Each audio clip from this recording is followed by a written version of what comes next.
Good evening from Vietnam, Elisa. Thanks a lot for spending your morning, your afternoon joining our show and share your stories to our global audience. And on behalf of our listeners around the world, we want to say thank you to you.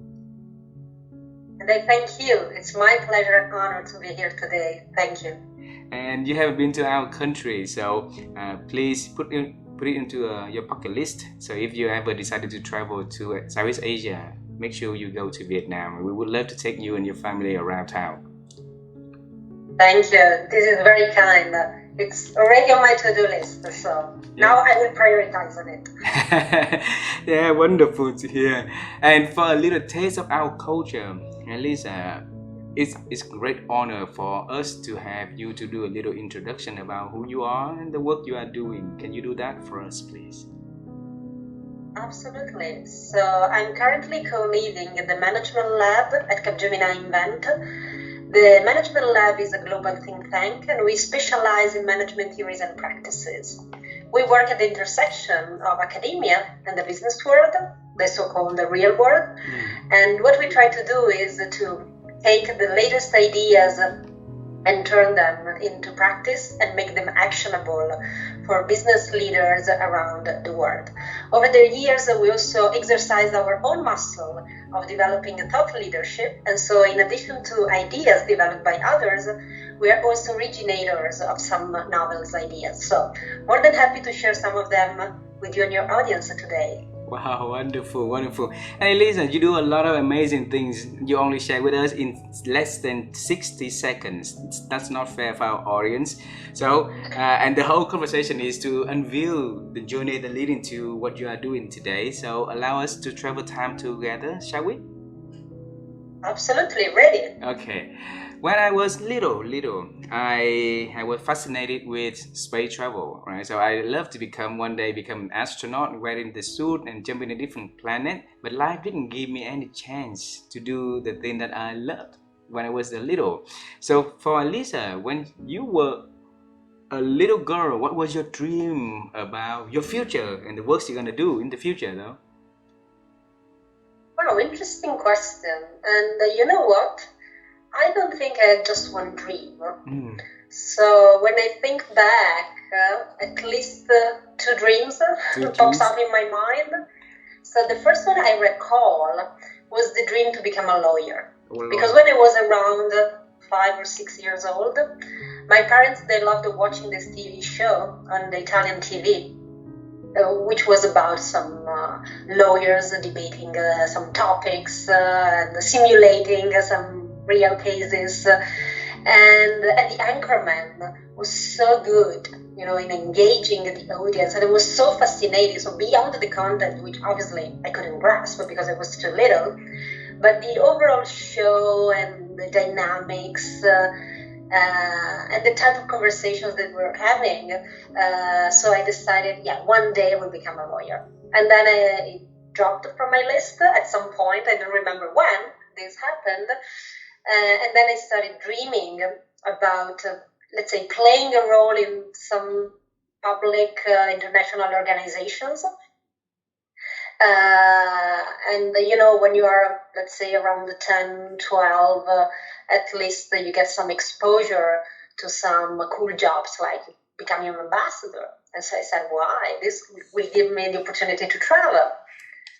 And the third big dream I remember was to become a teacher at some point. Oh. And I think that my mom played a key role in modeling this job for me, and showing every day the passion that she put in her own job. And so I started thinking, maybe if she's so passionate about it, I should become a teacher. So long story short, I had more than one dream, and I think that more or less all the dreams bounded together, they contributed to Elisa of today. Wow, absolutely. And amazingly that, except the fact that loyal is not the dream came true, right? So the other two actually happened to the work that you are doing at the moment, right? So working for international companies and then traveling the world and being a facilitator, a teacher, a person that can help organization to to change, right? So teaching a different setting. That's it. So go back to your mother. What did she teach? Oh, she's now retired, but she used to be a math teacher in primary school. Please tell her. And she did this for like 35 years of her life. So she, yeah, it's in her DNA, let's say. Yes, role model is very important, and be a role model at home to help generations to look for motivation, look for something that inspiring to do is amazing. What did your mother do that amazed you, makes you want to become a teacher? Share with us. Well, let me remember. What I remember so vividly is the her ability to talk about her work in a way that you could feel the passion in the air. And so the body language, the tone of voice, and by the way, you know, we're Italian, so we do a lot of this body language things. And so the way in which she shared with me and later with my sister and then with my father what happened, you know, at work with our kids, and the progression also that she saw, you know, in the growth journey of her own kids. She felt so proud of herself, of making, let's say, a meaningful impact on the lives of her kids. And she was very good at storytelling. So going back to your point, absolutely. So it goes beyond feeling the passion. You need also to share your passion with others if you want to take them on board. And by the way, she never told me, Elisa, you should become a teacher one day. So and this is something that I will always recognize and appreciate of my mom, because she never pushed me or my sister to one specific career path, but the way in which she embodied her values, her principles, and the way in which also she nurtured some of her character features, I think it was an eye-opener role model for me and my sister. So she's... And by the way, also my father played a big role too. So now I'm not just saying that it was all my mother benefit, but also my father. But you know, my father, he was the tech guy doing these crazy things with technology back in the years. You know, I remember he coming home with one of the very first personal computers, this massive thing, great thing, and you know, so it was a bit more difficult to empathize with what my father was doing. Although later on he had an impact on my career, but in the early days it was more my mom. Okay, let's, you know, to be fair, what did he have the impact on your career so that we can celebrate with him? Share with us. Absolutely. I think that in a very gentle and kind way, he nudged myself and my sister to become familiar with new technologies and not to be afraid of embracing technological change, while always being cautious and exercising good judgment when using new tools and new technologies. I remember that he was the very first person telling me, have you heard about this Google thing? You should try out, you know? And again, he always did it in a very gentle way, you know? He was never, let's say, top-down, command and control, do this, do that, and so on. He tried, again, to nudge myself and my sister, sharing some examples, but without being, let's say, too much pushy with the two of us.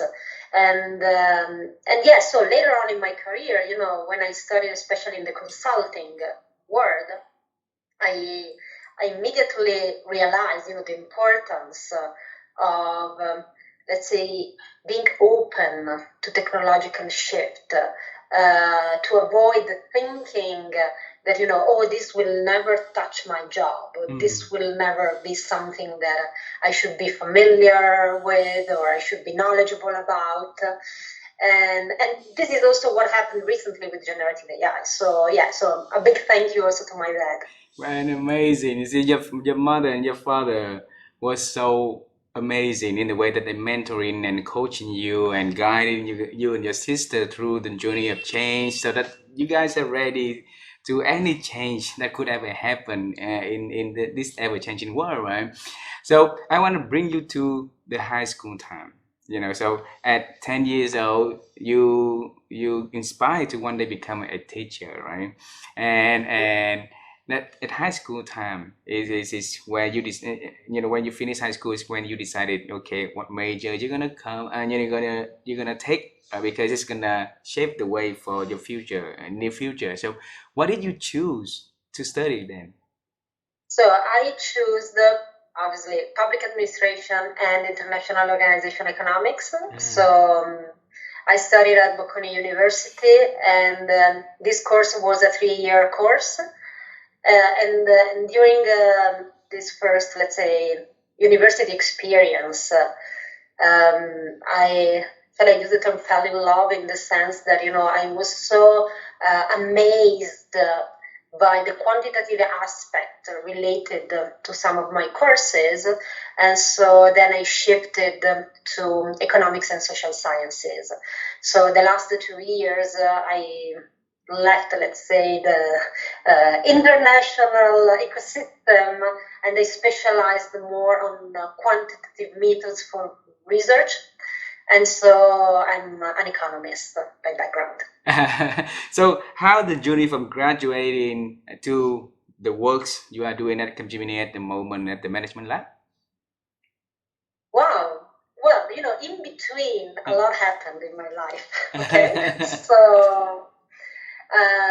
So I lived many different lives. So since when I graduated up to where I am today, and this is something that I keep telling also to students and MBA that I typically meet with, or let's say I have the honor and the privilege to have conversation with, is the fact that, the more diverse your career path is, especially in the first few years, and the deeper your personal journey of self-reflection and understanding becomes. And so I will share with you my journey, which is multifaceted, so very diverse.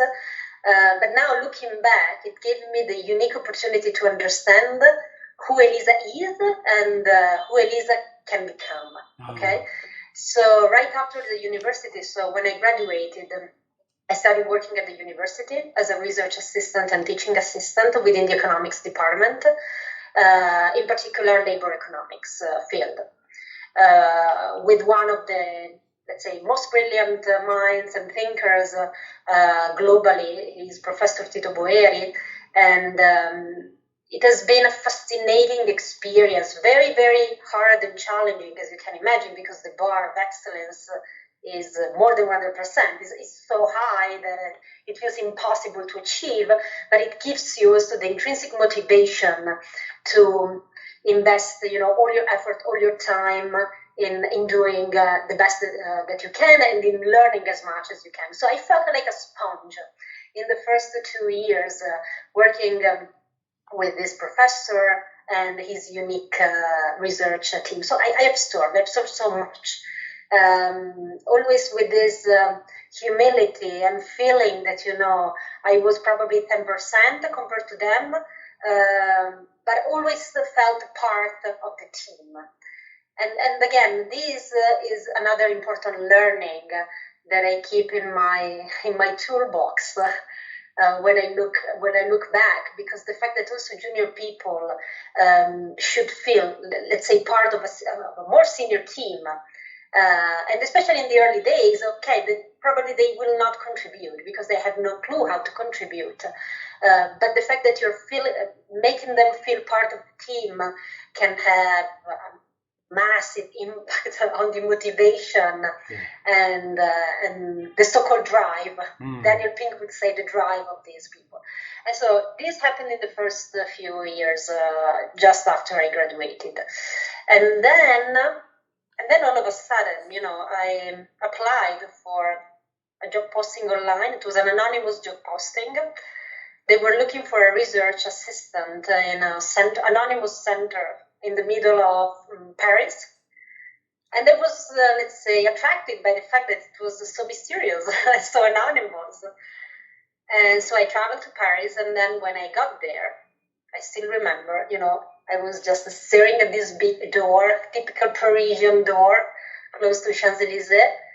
And then I saw that, Harvard Business School, and I started trembling, and I was like, what? So am I, going to interview for Harvard Business School? Yes. So long story short, then I spent another couple of years as research assistant at the Europe Research Center in Paris, which is an overseas research center of Harvard Business School. They have these research centers in each country.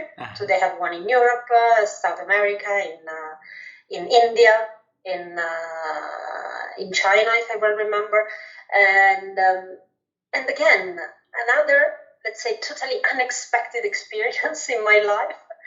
I was still in the academic world, so not so different from, let's say, the environment where I used to work, but very different tasks, because now I was expected, to write in English, because I was authoring and co-authoring case studies, articles for the magazine, contributing to some book chapters. So on the one hand, I was already very good and proficient in dealing with professors, so how to manage the team dynamics in an academic world. But then on the other hand, I was not a native speaker, so I was Italian, and I was expected to do something that it was not a purely quantitative approach, but it was more qualitative, storytelling and writing, and so totally out of my comfort zone. But then I still remember, my previous mentor and professor, Boeri, telling me, dream bigger, go, don't be afraid. You will find ways, to deliver on these new tasks, but don't give up. Don't say, oh, I'm not that kind of person. You're only 25, 26, so go and dream bigger. I spent 2 years in Paris, also traveling back and forth from Boston. We also started first discussions about enrolling in a PhD in Harvard. And I got to a point that I was, let's say, more yes than no in embarking on this journey. But then when I pause and reflect, because this is another important thing, so you should always pause and reflect about your key decision in your career journey.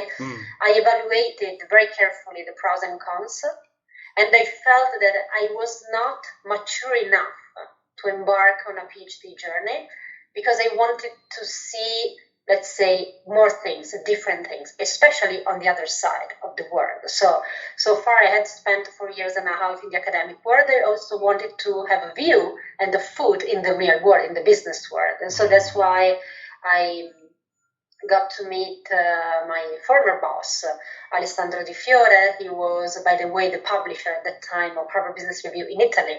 So that's why it happened by chance that we met in Paris.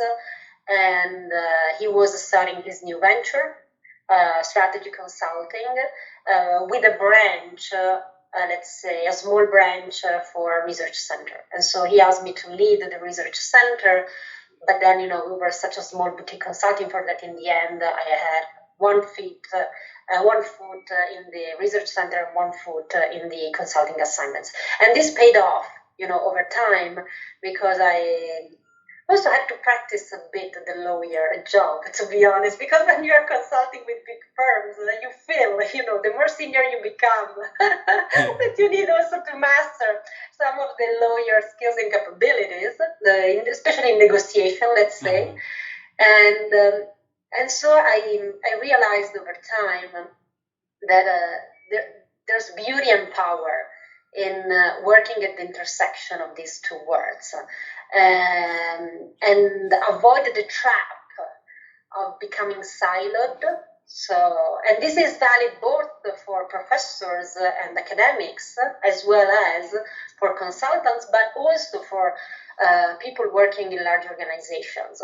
And so I experimented firsthand the beauty of cross-fertilization, of continuous exchange, of learning. And initially it was more from the academic world to the business world. But in the last decade, we are also witnessing another wave coming from the business world and feeding into the academic world. If we take, for instance, sustainability is a topic in which organizations are much more advanced in thinking and practice compared to professors, because they have to deal with sustainability challenges every single day. And the complexity of sustainability challenges across fields, let's say, gives a sort of advantage to the businesses compared to academics and professors. And so, again, it's a mutual way of exchange and building on each other ideas and nurturing ideas. And this is what I love. This is what motivates me. This is what I see also is appreciated from both sides. Okay, the fact that they can both benefit from this exchange. It's not easy to work at the intersection of these two words because they speak different languages. They have different currencies. They have different paces, So the business world goes very, very fast, and the academic world goes a bit slower.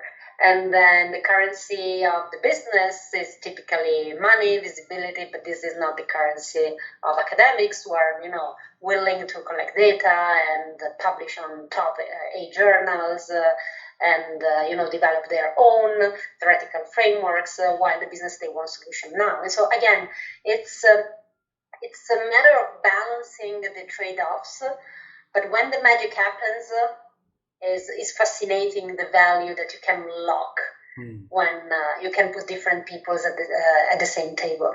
Beautiful, beautiful. And by when you moved to the management lab at Capgimini? So the previous company was acquired by Capgimini, and so we transitioned, and so we were offered the opportunity to keep the DNA of the former boutique firm, and so we just changed the name, and we are now at the management lab within Capgemini Bank. Beautiful, beautiful. So, working in the academia and then moving to the business world, now you're standing in the intersection between the academia and the business world, build and bring the ideas between the two worlds together so that it can collaboratively create something to be useful for organizations, for practitioners around the world, right? So beautiful. Yeah. And I noted in here there's a lot of time that you put yourself out of the comfort zone in the area that of the expertise. You don't really have the expertise. You have to work a lot with a senior pupil, and a lot of people, whenever a lot of the listeners on our show, we face the same thing, same situation, maybe different setting, but the same situation like this. And a lot of them, we need to have advices from you. How could you be confident to get out of the comfort areas and pursue something that big? Yeah. Okay. So let me share again my own experience, yes. Which might be beneficial to some people in the audience. First of all, when you find yourself out of the comfort zone and you expect yourself to succeed, you need to strive for excellence in performance. But there's a but. People tend to forget that they should also strive for excellence in the way they behave, in the character. It's like, when we talk about, in large organization, the need to balance profit and purpose. Okay? we can draw the analogy, and from the organizational standpoint to the individual level. So as individuals, we need to balance the excellent performance with the excellent person we want to be or to become. And all my mentors, they were showing every single day to me and to the rest of the team that they were striving both for excellence in performance in delivery as well as excellence in character. So being kind, being gentle, active listening, true empowerment. For me, this is excellence in character. And too often we're unbalanced on the excellence in performance. And so if you forget this dimension of you as an individual with your own character features, the risk is that, especially when you are out of the comfort zone, you will find yourself making trade-offs in a way that will lead you to behave in a way that probably is not your best version of yourself. And so this is my first suggestion. So to always keep in mind that there are two sides of the same coin when we talk about excellence. Excellence in how you deliver, you perform, and excellence in how you behave. The other suggestion is, what worked for me, at least, and it still works for me, is when I feel that I'm truly out of the comfort zone, but very, very out of the comfort zone, humor saves me. Humor is my anchor, okay? And so it's, typically it's presented humor as an icebreaker, for other people. To me, it works, the other way around. So it's my icebreaker, okay? So when I feel that I'm freezing, humor can, help me at least feel less burden on my shoulders. And so I can breathe, I can start smiling, I can become the best version of myself. And I see that also people react in a way that they start mirroring you. So the more you smile, other people will start smiling. And obviously, you need to be careful about how to dose the humor, not to exceed. But when I look back, and also when I meet with some former colleagues, they remember, oh, Elisa, you were, filling the room with the humor. And, in most of the situations that, were very difficult and challenging, the fact that, we were trying to at least light up a bit the atmosphere helped the team. And they did it, without even realizing, that I was, contributing to solving the solution. I was so junior at that time, but people appreciated it. And so also today, with my team and my colleagues, when there are some difficult situations, I try to be optimistic and also to show them that, we can be optimistic in a way that humor can help. And I remember that recently, also in Harvard Business Review, I remember reading an article about the power of humor. And I really recognized myself in that article, and I said, yeah, I can tell you that this is working. It can really help people. Beautiful, beautiful. Elisa, teach us, out of the, so many things, so many priorities, so many, things to do at hands for a lot of people, the humor become expensive. It becomes something that luxurious to a lot of people. So for you, being able to work in the, in the different currency between the business world and academic, right? And then a different pace, different expectation. You have to manage a lot of priority, a lot of expectations differently, a lot of stakeholders to manage, right? How could you pump the energies for you every day to to show up and still have the bring humor at work? Wow. Well, definitely, it's also part of my character. So it's true that it comes natural to me. Okay, but I remember once. It was in the early days of my new life as a consultant, and my boss at that point in time, he told me, if you want to be credible in interaction with the clients, don't feel afraid of smiling, he told me. So you don't have, to be serious to look credible, first of all. So you can be your true self. So if you want to smile, please do smile. Because obviously he saw me, let's say in the office, and in the office it was Elisa smiling, but then in the client setting, I was becoming, much more formal and serious. And so the first recommendation was, Elisa, please remember that you can be your true self, obviously. And he suggested, to just write on a post-it, on a small post-it, and glue it on my laptop screen. Remember to smile, especially during the video conferencing meetings, especially at the beginning, again, because I was very, very nervous. So if I completely forgot that, the way in which I was interacting with people, my body language was indirectly having a negative influence on others, because the very moment that you look tense, that you look nervous, people will absorb like a sponge all your feelings. And so, again, probably may sound, too simplistic, but sometimes just having, let's say, a small yellow post-it close to your laptop, remembering you to smile more, or let's say to inject some humor into the conversation. But the same is valid also for other suggestion or a piece of advice that they give as a coach to junior consultants, especially when they are female. For instance, female tend to say sorry, oh, apologies, sorry, I'm late, sorry, I'm here, sorry, I'm there. And so my suggestion is always, please write on a post-it, stop saying I'm sorry. So at least, the artifact, the small artifact will help you remember, the do's and don'ts.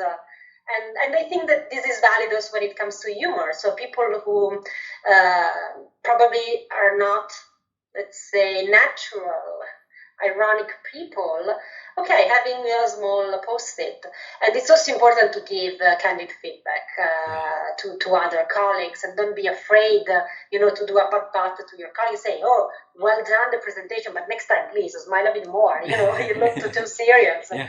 And so it's a mix of things. I think it's seeking and gathering feedback, is using artifacts to remind you, the do's and don'ts. And then, keep telling to yourself, especially in my work, that I'm not saving lives. At least that's not my job. I try to do the best to have a small, meaningful impact.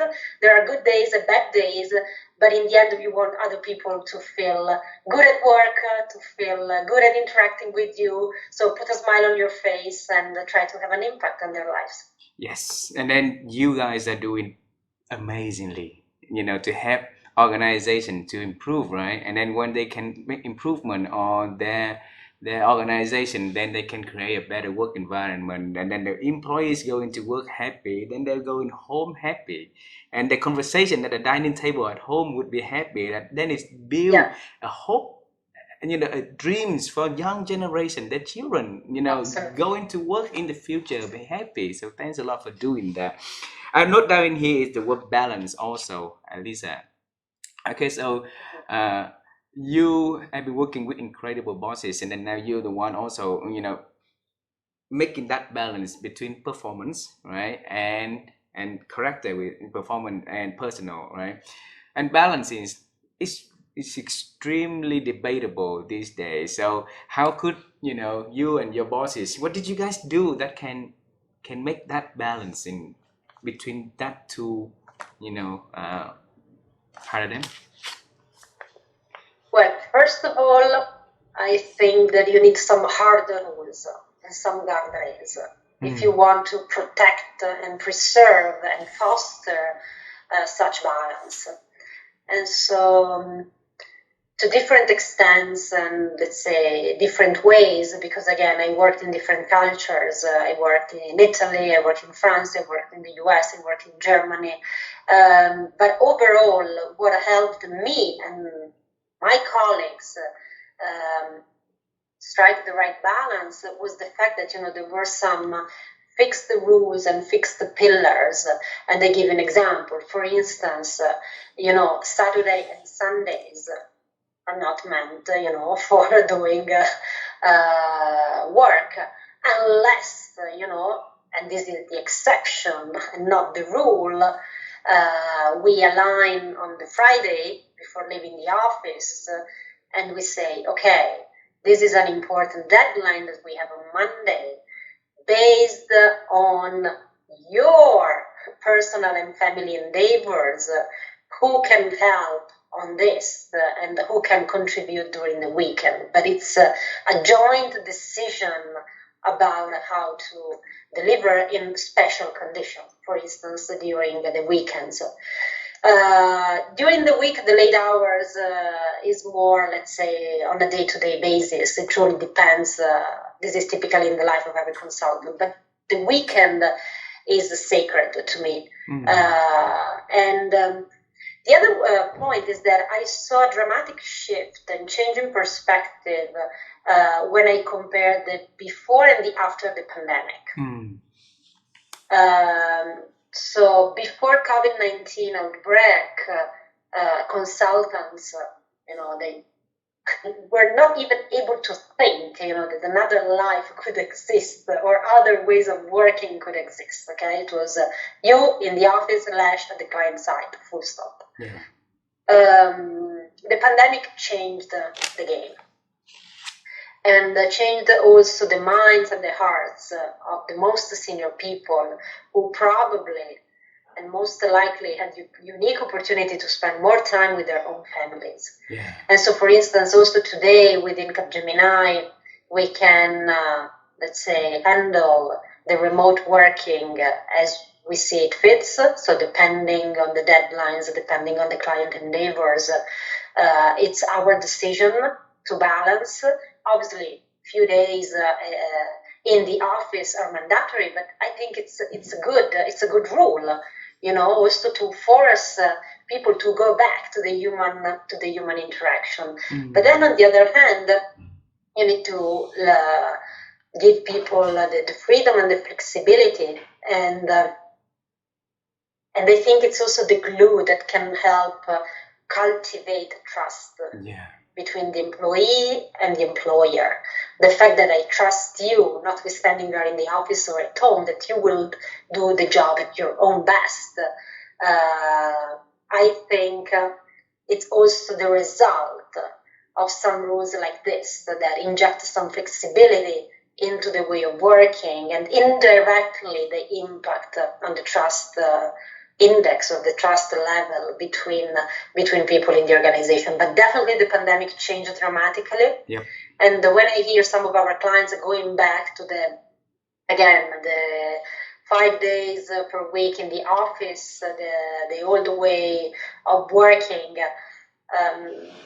it makes me feel sad, because especially if I try to put myself in the shoes of the employees, the perception is, okay, so you no longer trust me.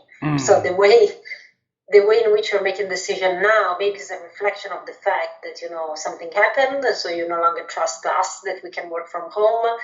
And again, this can, let's say, generate a scar that might be very difficult to heal in the medium term.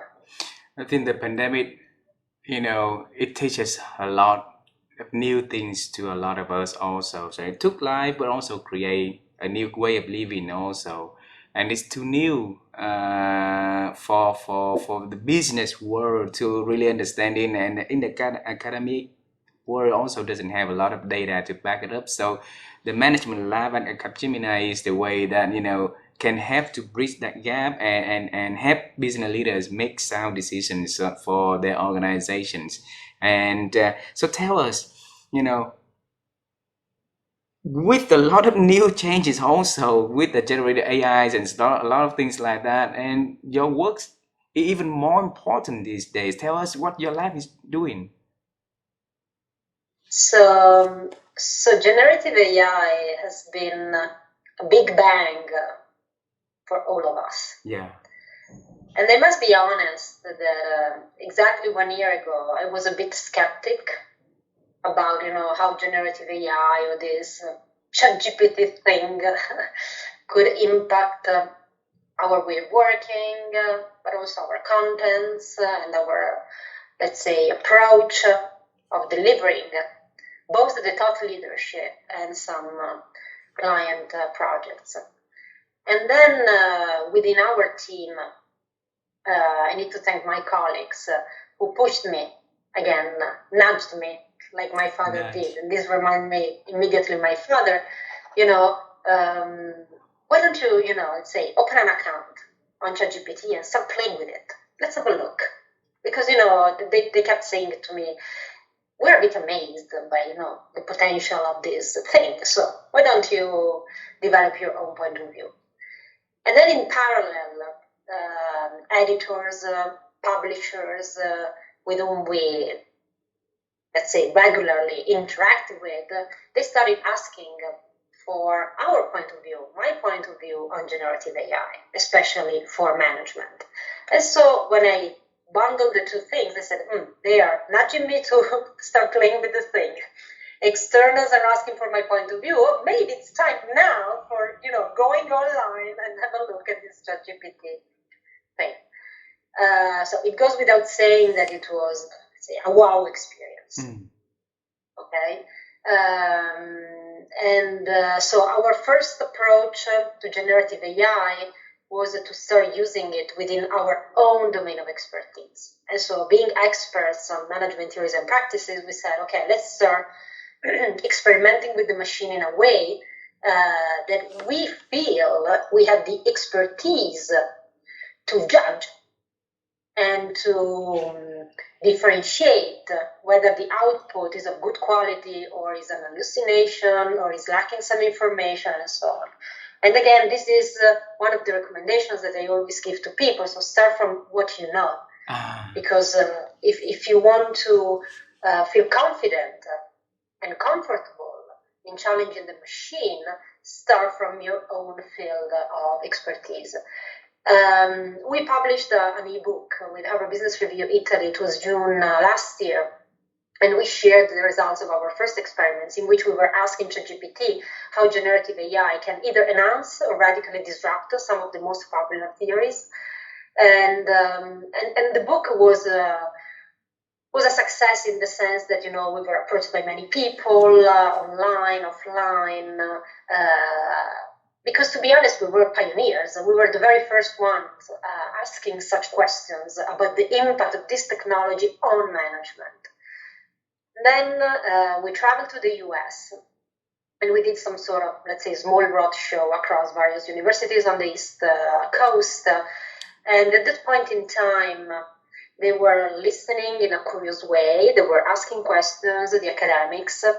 But again, they were taking distance from generative AI, in part because, the university was banning the use of ChatGPT, in part because they felt, like myself 6 months before, a skeptic person saying, it will never impact my job and my way of teaching. But then in the last 6 months, things have radically changed, especially in the academic world. And we should thank some influencers and pioneers like Professor Ethan Malik or Professor Connor Grennan, the Dean of NYU, for creating this wave of awareness, of increasing awareness, for ringing the bells and pushing people, especially in the academic fields, from professors to students, to start getting familiar with the technology, to embrace the technology, to find the good ways, responsible ways of using it. And in parallel, we saw similar shifts also in the business world.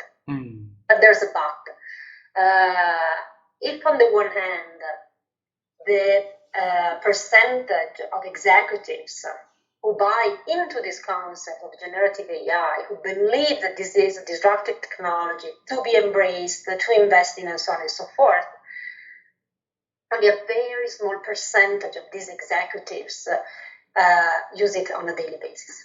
And so this is a worrying gap between the, let's say, the talking and the walking, okay?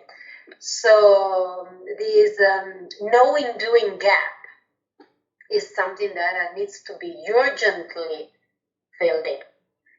And so we started experimenting with professors, with practitioners on some managerial use cases to show also managers that it's not a technological barrier. The technology is there. You as a human, you are the barrier now, because the technology could do much more things if you know how to interact in a proper way with the machine.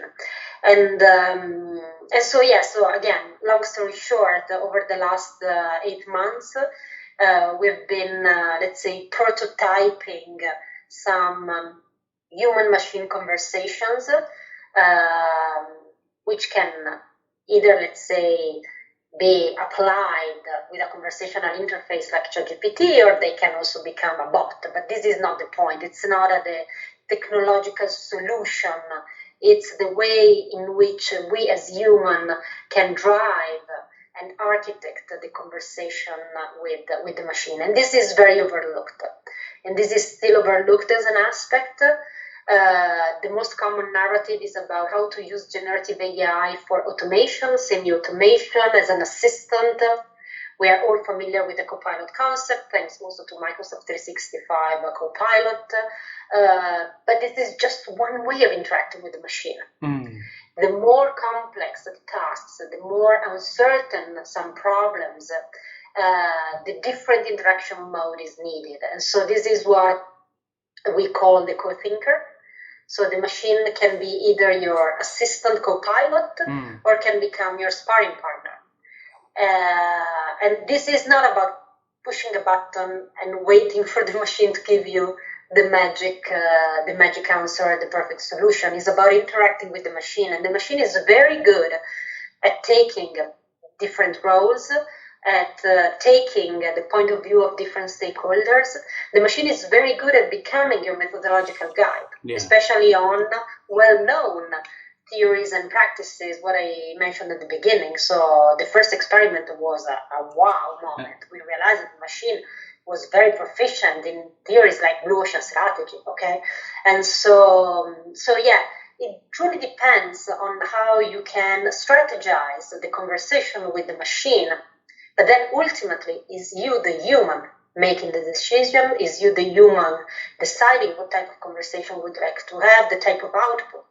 So it's no longer pressing a button, clicking OK, and waiting for magic to happen, but it's how you engage with this new team member.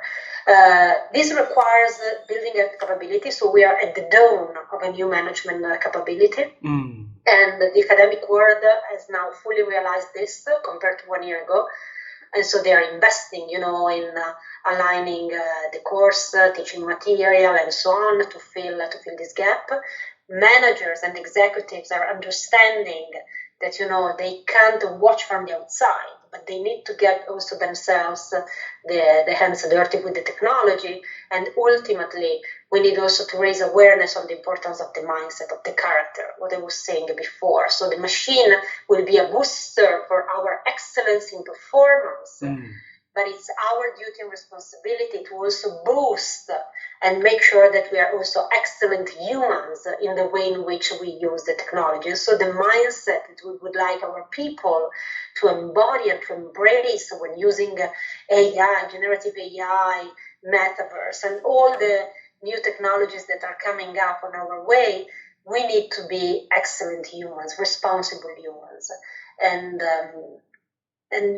so that's what we're doing right now. So from being skeptic to being fully supporting and spread the technology out to the community, so people be aware of that and be fluent at using it. Here you said core thinking, right?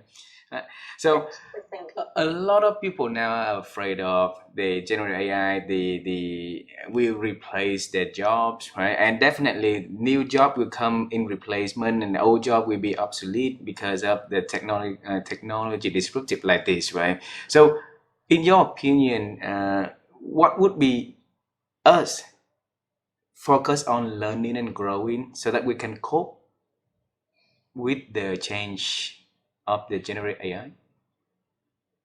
Yeah. I don't have the magic ball. So the crystal ball, I cannot predict how many jobs will be replaced, how many jobs will be created. But for sure, when we look at the past technological waves, in the long term, the job creation outperformed the job destruction. So that's positive. That's confirmed.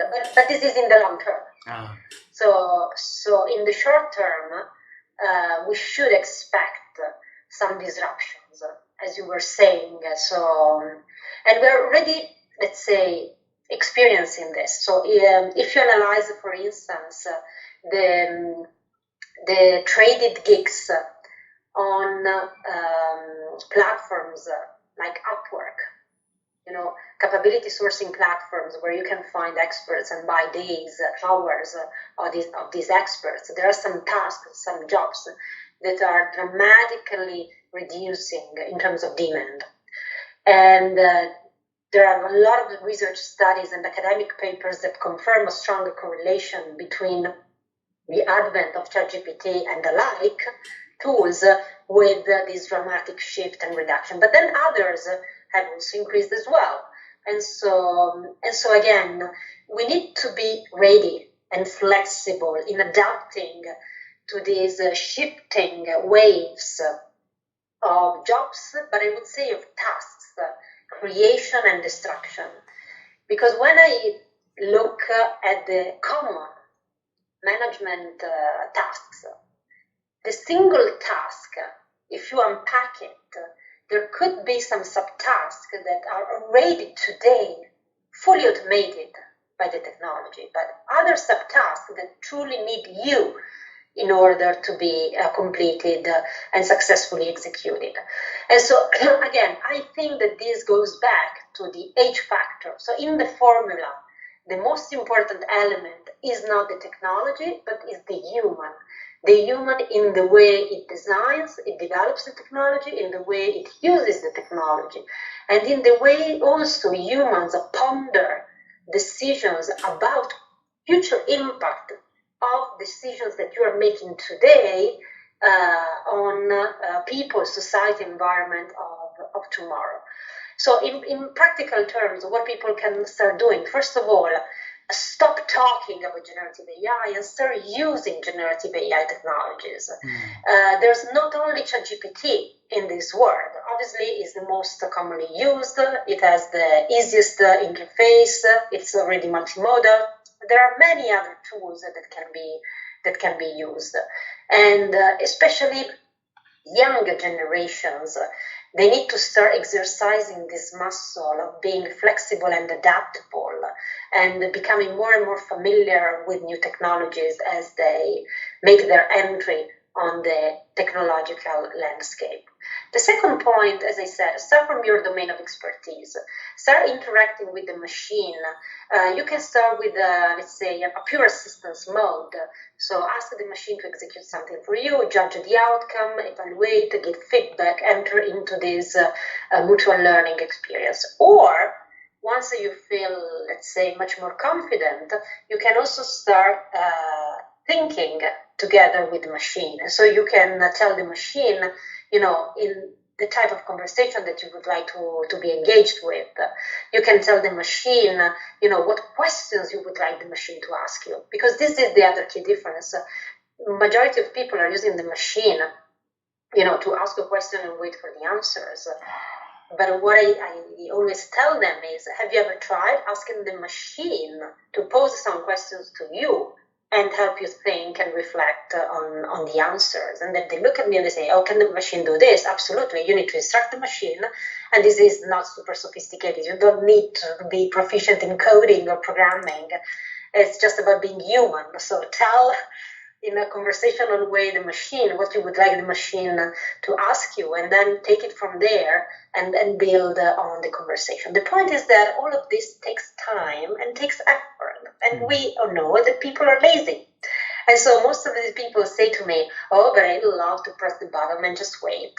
Okay, so if you just wait to press the button, probably you're using the technology at 20% or 30% of its potential for your own field, and probably you will be outperformed by other managers in 6 to 9, 10 months from now who are building this capability and you are left behind, because this gap is already happening. Yeah. So we're already seeing this gap growing between the top performer and people who keep saying, oh, it will never touch my manager job.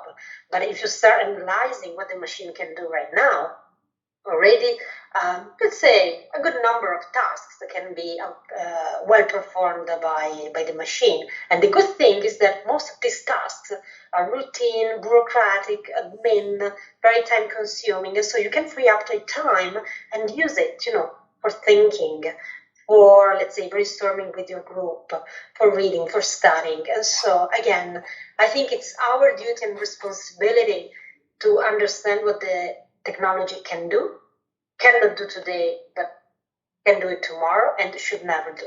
Wow, beautiful, beautiful. I have a few last questions for you before we end our conversations. And in this conversation, you mentioned the word that I love hearing a lot, think and thinking. All right.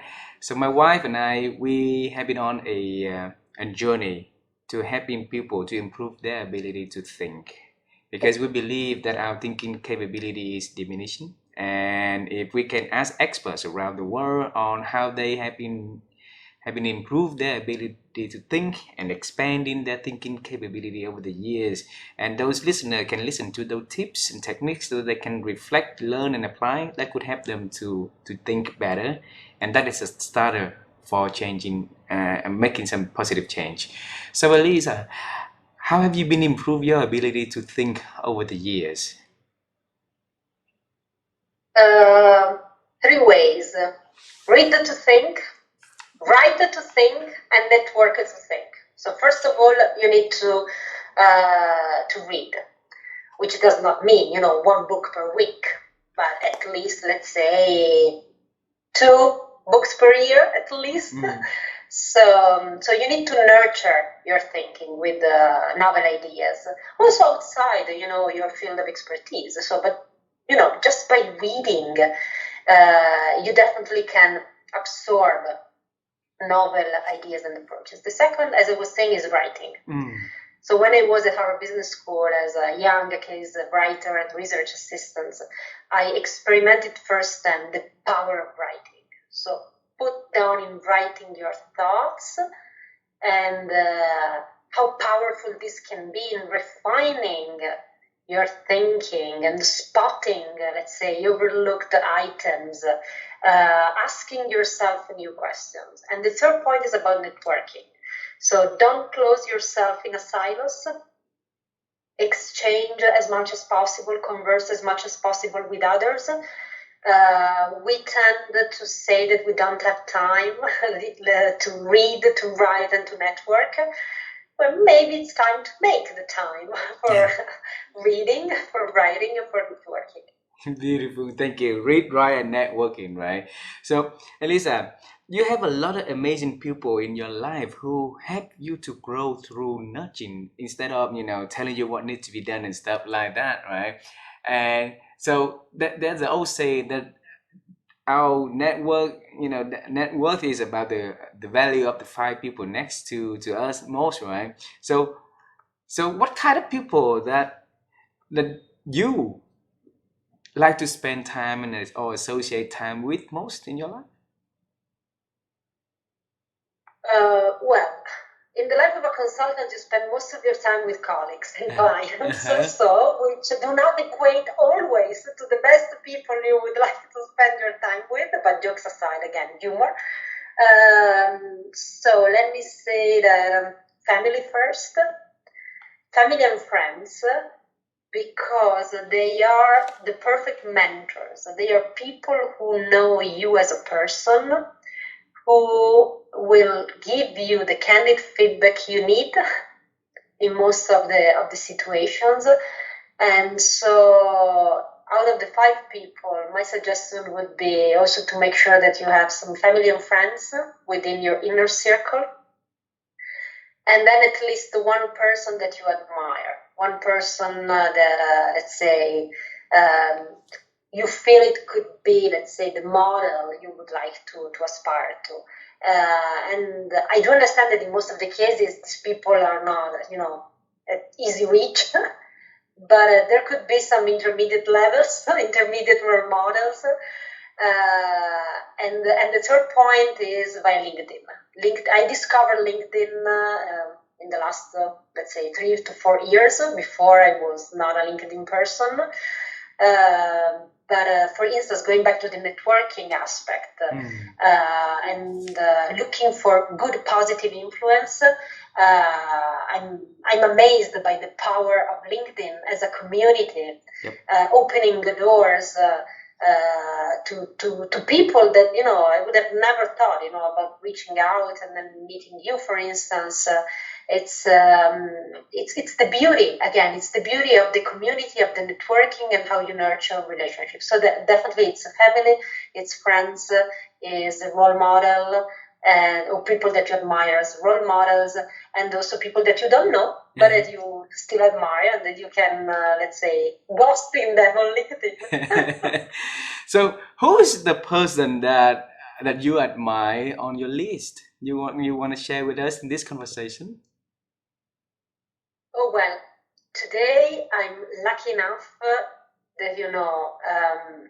I have a solid network also, let's say, much more famous and successful people than I am, which, by the way, I don't consider me as a successful person yet, but in any case, I have the privilege and the honor, especially through the Fingers 50 community, to know a lot of, let's say, the best thinkers and the best minds. And so I'm lucky enough to have a long list of people that I admire, and I have the opportunity to interact, let's say, on a frequent basis. So absolutely, and they are, let's say, mostly from the academic world. But recently, I discovered also let's say, the power of interacting with coaches, but not in a traditional way, let's say, of coaching others. And so I'm now in contact with 2 or 3 coaches, and when we exchange, let's say, personal and professional experiences, is always so an enriching experience, because they wear different lenses compared to people in business, compared to people in the academic world. And so I'm now adding this new category of people in my, let's say, inner circle, and I must say that I'm truly amazed by their ability to read the situations in a way that is completely different to what I'm used to. And so again, it's a valuable sharing, but also mutual learning experience. And so coaches are absolutely a target that it was not on my radar list,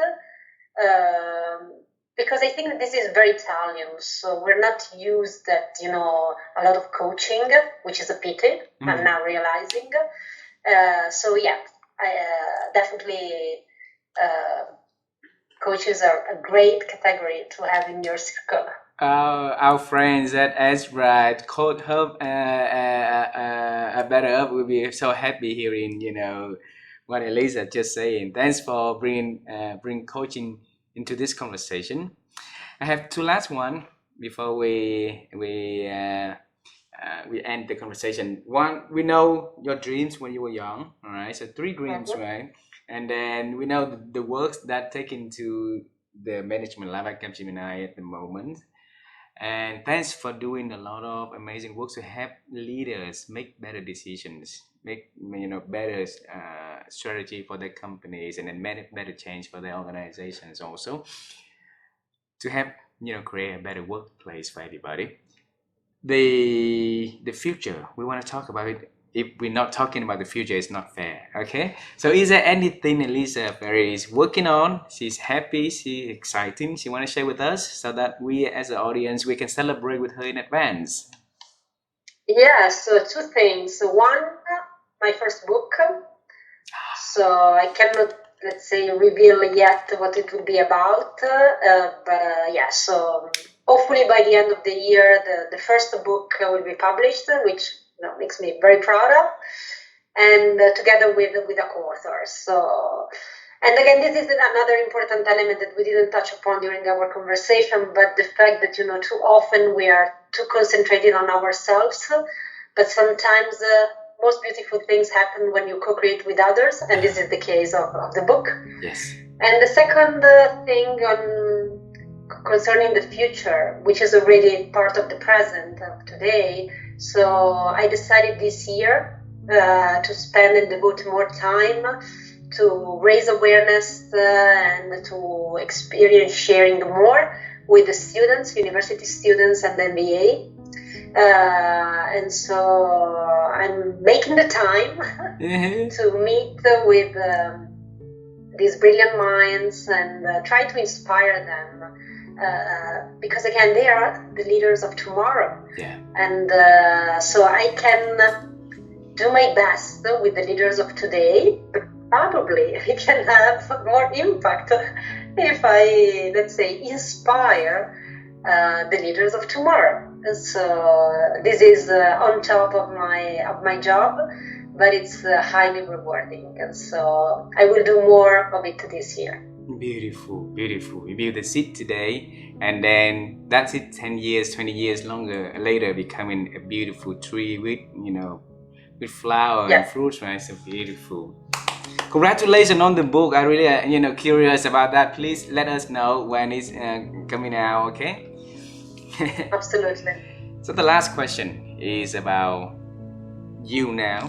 If you travel to talk to the you when you first, having a dream of becoming a lawyer, all right? And Elisa here now, what message would you tell Elisa then about the journey that you already embarking on? Dream bigger. Dream bigger. Dream bigger, dream bigger, dream bigger.